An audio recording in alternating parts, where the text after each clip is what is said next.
Baik, Iwabillah. Siapakah Dajjal? Dajjal ini lahir di Samirah dan dia diberi nama Samiri karena lahir di Samirah. Nah, kenapa disebut Samiri? Karena lahir di Samirah. Dia lahir 100 tahun sebelum Nabi Musa diutus. Dan Allah Subhanahu wa taala memberikan kelebihan kepadanya. Pertama, dia diberikan umur panjang. Ya, yang zur umroh ila yamsah ila akhir zaman. Ya, dia ditangguhkan ajalnya sampai akhir zaman. Yang kedua, dia memiliki kecerdasan di atas akal jenius rata-rata umat manusia.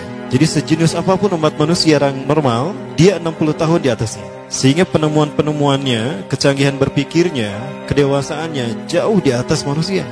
Rata-rata manusia normal. Yang ketiga, dia memiliki kemampuan sihir yang luar biasa. Apapun sihir yang selama ini kita saksikan, tidak ada yang mampu mengalahkan sihir dia. Sehingga saking luar biasa sihir yang dia miliki, seolah-olah orang mengenalnya selevel dengan Tuhan. Karena apapun yang semestinya menjadi perbuatan Tuhan, Dajjal bisa melakukannya. Nah, ini saking hebatnya sihir Dajjal. Nah, nasab kelahirannya adalah nasab yang aneh para Allah. Dia lahir dari termasuk Bani Israel. Bani Israel ini keturunan Nabi Yakub. Yakub itu gelarnya Israel. Keturunannya disebut Bani Israel. Dari Yehuda. Yehuda ini adalah anak laki-laki dari istri pertama Nabi Yakub alaihissalam. Nabi Yakub istrinya 4. Yang pertama bernama Ya'la. Dari Ya'la ini melahirkan 6 orang. Salah satunya bernama Yehuda dan Lewi. Lewi melahirkan Nabi Musa alaihissalam. Yehuda melahirkan bangsa yang kita kenal Yahudi. Salah satunya Yehuda ini melahirkan generasi yang pada akhirnya melahirkan Samiri. Ya, kalau Rahil istri yang kedua, dan ini istri yang paling dicintai oleh Nabi Yakub, melahirkan 2 anak, Bunyamin dan Nabi Yusuf. Nabi Yusuf dan Bunyamin. Yang lainnya juga sama melahirkan 2 anak. Kahit dari Ya'la melahirkan 2 anak, Dam dan Naftali. Ya. Anak tertua dari Nabi Yakub dari istri pertama bernama Raubin. Nah, dari Yehuda inilah lahir Samiri. Nah, ayah dan ibunya, kakek dan nenek Samiri ini adalah para penyembah berhala. Karena Samirah saat itu terkenal penyembah berhala. Ayahnya ini lahir dari proses perzinahan adik dan kakak, incest. Adik dan kakak berzina, lahir ayahnya. Adik dan kakak berzina, lahir ibunya. Jadi ayah dan ibunya ini lahir dari proses yang haram. Dan ketika ibunya menstruasi, disetubuhi sama ayahnya. Jadi itu, peluangnya dari 2000 persetubuhan dalam keadaan menstruasi, 1 bisa jadi. Karena menurut penelitian medis juga, bahwa darah kotor tidak menghalangi terjadinya fertilisasi. Tidak menghalangi terjadinya reproduksi manusia. Jadi tetap pembuahan ovum oleh sperma bisa terjadi walaupun ada dalam medium darah kotor, menstruasi. Nah, ketika itulah hamil dan lahirlah Samiri. Rasulullah SAW menyebutkan dalam Musnad Imam Ahmad, ayah dan ibu Dajjal ini melewati perkawinannya selama 30 tahun tanpa melahirkan seorang anak pun. Dan di tahun ke-30 pernikahannya melahirkan Dajjal, melahirkan Samiri. Kelahirannya ini akan menjadi petaka bagi kedua orang tuanya. Dia adalah orang yang paling sedikit manfaatnya dan paling banyak keburukannya bagi manusia, terutama bagi kedua orang tuanya. Bahkan ketika dia lahir, alam semesta menolak kelahirannya. Dordar gelap, hujan badai, petir. Itu terjadi di malam di mana Samiri dilahirkan. Seolah-olah alam menolak kehadirannya. Nah, sejak lahir sampai usia 5 tahun, dia tidak netek sama ibunya. Kebayang, 5 tahun air susu ASI tidak ditetekkan. Itu yang menyebabkan terjadinya kanker payudara. Maka ibunya pun meninggal gara-gara kanker payudara ini. Nah, ibunya meninggal gara-gara itu. Terbukti apa yang disampaikan Rasulullah. Kelahirannya menjadi petaka bagi kedua orang tuanya. Begitu pula ayahnya, maka ayahnya menjadi single parent. Nah, kemudian di tahun yang kelima, sejak lahir sampai 5 tahun, kenapa dia menetek pada ibunya? Karena kerjanya tidur melulu. Disebut mati, dia bernafas dan cuma berdetak. Disebut hidup, dia tidak bergerak. Antara hidup dan mati, la yamutu wa la yahya. Nah, maka di usia ke-5 tahun, nah ini terjadi peristiwa yang menarik. Apa itu? Samiri bangun dari tidurnya di tengah malam dan tidak ada orang yang menyadari Samiri bangun. Dia merangkak dan pindah ke berhala yang terbesar. Nah, dia pindah ke pangkuan berhala terbesar, tidur di sana. Dan ternyata ketika berada di berhala terbesar tadi, ya buang air kecil dan buang air besar. Besoknya itu adalah hari pemujaan kepada dewa-dewa mereka, bangsa Samirah. Apa yang terjadi? Ketika terjadi ritual pemujaan tadi, maka sang raja yang dipertuhankan oleh kaumnya mencium sesuatu yang tidak enak.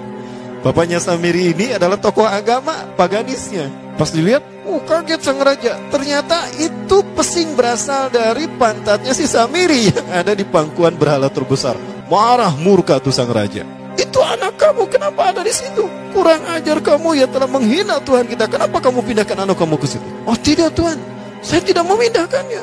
Bagaimana saya bisa menghina Tuhan saya? Lalu siapa yang memindahkannya? Kan dia lumpuh. Nah, sekali lagi, kehadirannya menjadi petaka bagi kedua orang tuanya. Akhirnya raja marah dan ayahnya dipenjara. Selama ayahnya tidak bisa membuktikan penghinaan tadi, maka ayahnya dihukum mati. Pada akhirnya ayahnya pun dihukum mati. Ya, sedikit manfaat bagi kedua orang tuanya. Maka kemudian dia hidup pelihara oleh sang raja. Dan pas di usia dia 5 tahun itu, Allah menimpakan murkanya kepada bangsa Samirah yang sudah kelewat batas, maksiat, dan sudah tidak ada toleransi dari Allah untuk mereka hidup di bumi. Maka Allah perintahkan mereka Jibril menghabisi mereka. Maka bangsa Samirah ini pun diratakan. Si Samiri karena masih balita, ya Allah selamatkan dia lewat malaikat Jibril. Diselamatkan dia dan ditempatkanlah di pulau entah berantah. Ada yang menyebutkan pulau ini berada di Laut Yaman, dan pulau ini dinamakan Pulau Socotra. Pulau Socotra ini adalah pulau yang berada di ujung Jazirah Arab. Nah, ini Pulau Socotra. Ini pulau tempat di mana Dajjal atau Samiri dibesarkan sejak 5 tahun sampai usia 100 tahun. Ya, dari usia 5 sampai 100 tahun dia tinggal di Pulau Socotra ini. Nah, Pulau Socotra ini adalah pulau yang berada di kawasan Yaman. Pulau yang memiliki banyak keunikan luar biasa. UNESCO sempat ingin menjadikannya keajaiban yang ke-8.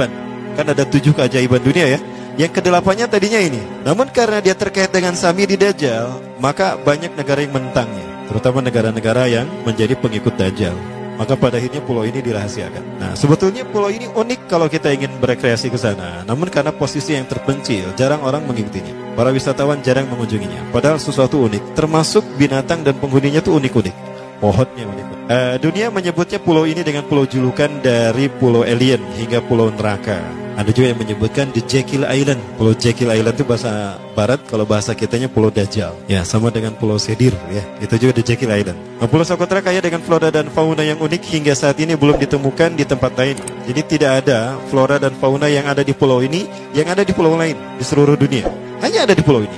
Makanya di pulau inilah Allah ciptakan satu binatang yang unik juga, yang disebut dengan jasasa. Jasasa. Binatang jasasa itu artinya mata-mata. Tajassa yatajassu tajassusan wa jasasatan, artinya pemata-mata, spy. Binatang ini bertumbuh besar, dhahmatun kabirah tughatti jismaha asy-sya'r hatta la nastati an nafariqa ayna wajhu wa ayna dubru. Tubuhnya besar, dipenuhi dengan bulu, sehingga saking penuhnya bulu kita tidak bisa membedakan mana dubur, mana wajah. Yang menghadap itulah wajah. Baik, karena itu pulau ini pernah dilesarkan sebagai salah satu dari 7 keajaiban dunia yang baru ya. Nah baik, ini contohnya nih, saya perlihatkan keajaiban dan keunikan. Ini adalah padang pasir di Pulau Socotra. Ini burung, salah satu jenis burung yang bisa kita jumpai di Socotra. Dan ini kepiting unik, kepiting Pulau Socotra. Aneh ya, kepitingnya seperti itu. Ini laba-laba langka di Socotra, mirip tarantula. Dan ini pohon darah naga yang ada di Pulau Socotra juga. Nah, ini salah satu jenis pohon Dorstenia Socotra. Dan ini juga pohon yang lain, pohon Dendrosisaios Socotra. Ya, saya menyebutkan lagi ya. Nah, ketika di pulau itu, sebelum bertemu dengan Nabi Musa, Samiri di pulau itu yang hanya tinggal dengan seekor binatang jasasa. Binatang jasasa ini memberikan beberapa hal kepada si Samiri ya. Allah Azza wa Jalla menciptakan binatang berbicara yang bernama jasasa. Dia di mana lahirnya, ajalnya, matinya sama dengan ajal Dajjal. Begitu pula muncul dan menghilangnya. Binatang inilah mengajarkan akidah tauhid kepada Samiri muda. Pelajaran ini kononnya ditulis oleh Jibril alaihissalam dalam bentuk panel-panel atau prasasti. Isi prasastinya panel 1. Yang ditulisnya malaikat Jibril, panel 1 itu berisi kalimat la ilaha illallah, tidak ada Tuhan selain Allah. Ini dijelaskan oleh binatang jasasa. Yang kedua, panel kedua berkata Allahu wahid la syarikalah. Allah Maha Esa, tidak ada sekutu bagi Allah. Itu dijelaskan juga oleh binatang jasasa ini. Nah, binatang jasasa ini sekali lagi dia bertubuh besar. Kategorinya adalah kelasnya itu mamalia, genusnya mamalia. Cuma saya tidak tahu nama spesiesnya apa. Pada tahun 2017, akhir dari bulan Agustus di Filipina ditemukan binatang seperti ini. Ciri-ciri binatang ini nyaris sempurna seperti ciri-ciri binatang jasasa yang disebutkan Rasulullah terkait dengan binatang yang memata-matai Dajjal. Tubuhnya penuh dengan bulu. Ini disebutkan dalam surat An-Naml ayat ke-82. Ya, binatang ini seperti ini dan dia tidak pernah jauh dari laut karena dia selalu ingin membasahi tubuhnya dan dia pun makan dari makanan ikan laut. Maka dia tidak pernah jauh dari pantai. Seperti ini. Nah, binatang inilah yang mengajarkan prasasti mengajarkan akidah tauhid kepada Samiri muda. Yang ketiga, engkau diurus oleh Jibril. Karena itu janganlah engkau mengkhianati janjimu dengan Allah. hanya engkau saja di pulau ini. Panel yang kelima, makanlah dan nikmatilah makanan dan minuman yang menjadi rezeki dari Allah sesuai kehendakmu. Tidurlah sesukamu, tapi sembahlah Allah dalam berbagai keadaanmu dengan tasbih keesaan Allah kepadanya, yaitu dengan melaksanakan solat yang diwajibkan kepadamu. Allah lah sang raja, Allah yang Maha Esa. Dia tidak berayah dan tidak pula mempunyai anak. Allah Tuhan Tuhan yang maha besar dan maha agung. Dialah yang maha raja. Ada 7 panel. Panel yang ke-7 bercerita tentang Nabi Muhammad. Panel yang ke-6 itu bercerita tentang nabi-nabi. Dan khusus panel yang ke-7 cerita tentang Nabi Muhammad. Jadi Dajjal sudah tahu, Samiri sudah tahu bahwa akan diutus Nabi Muhammad di akhir zaman. Dan itu Nabi yang terbaik. Makanya dia iri. Nah, selesai panel ini disampaikan, maka binatang sejasasa berkata, wahai Samiri, saksikanlah aku telah menunaikan, innani qad fa'altu ma umirtu min rabbi. Demi Allah, saksikan aku sudah menunaikan apa yang diperintahkan padaku, kata binatang jasasa. Maka sekarang adalah perintah terakhir, yaitu pertanyaan dariku untukmu. Hal tu'minu billah, apakah kau beriman pada Allah? Wa bima unzila ilaih, dan dari apa yang diturunkan kepada nabi-nabinya, kepada Jibril maksudnya. Famadal jawab ya Samiri, apa jawabanmu hai Samiri? Samiri tidak menjawabnya. Lama ditunggu-tunggu, Samiri tidak menjawabnya. Sehingga binatang ini pun pergi dengan menjerit, dengan jeritan yang membuat Samiri ini pekak telinganya. 2 kali lagi datang lagi kembali kepada Samiri dan berkata binatang jasasa, ya Samiri, famadal jawab, hal tu'minu billah, in tu'minu billah, fatakunu mu'minan ajaba imanika ila yaumil qiyamah. Jika kau beriman kepada Allah, maka sungguh kau akan menjadi mukmin yang menakjubkan imannya. Inna ajalaka ukhirat ila akhir zaman. Sesungguhnya ajalmu ditangguhkan sampai akhir zaman. Jika kau beriman pada Allah, engkau akan menjadi mukmin yang menakjubkan. Fa in lam tu'min billah, tapi jika engkau tidak beriman kepada Allah, wa bima unzila ilaih, dan apapun yang diturunkan pada Jibril, innaka minal mal'unina ila yaumil qiyamah, dan kau terkutuk sampai hari kiamat nanti. Tidak juga dijawab. Pergi lagi binatang jasasa tadi sambil memekikkan suara yang pekikan yang keras. Yang ketiga kali yang terakhir dia bertanya kembali. Dan apa jawaban Samiri? Hei jasasa binatang buruk rupa, lihat di pulau ini tidak ada siapapun kecuali engkau dan aku. Dan yakinilah kalau panel ini bukan tentang Allah yang di langit sana, tapi yang disebut Allah itu saya. Hei jasasa, akulah Allah itu. Oh, dia menjerit dengan jeritan yang makin keras.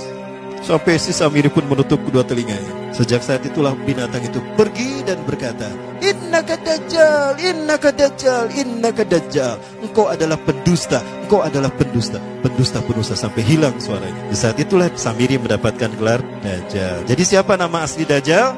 Samiri. Dajjal artinya Al-Kazab, pendusta, bukan singkatan kadang.